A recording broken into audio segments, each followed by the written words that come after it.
কবরগুলো আমাদেরকে এই কথাই বলে যে আমরা একদিন ছিলাম, আজকে তোমরা আসো ফকফকে দুনিয়ায়, একদিন আমাদের মতো অন্ধকার ঘরে তোমরাও আসবে। কবির কথাই সত্য। মিলে খাক মে আহলে শাহ कैसे कैसे, জমি খা গই নওজোয়ান कैसे कैसे।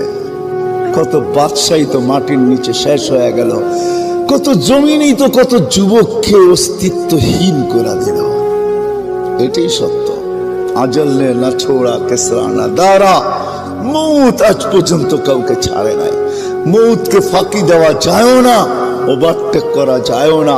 কোরআন এটাই বুঝায় ইউদরিকাল মৌত, মৌত তোমাকে ধরবেই ধরবে। সীমারেখা আসতে দাও, থাবা আসতে দেরি হবে না। ভাগবে তো ভাগবে কোথায়? আইনাল মাফার।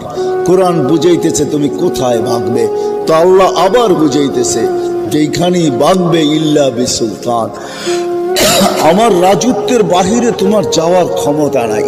যদিও নাকি পালাও তুমি আকাশেতে লাগিয়ে সিঁড়ি লাগায় আকাশে চলে গেল।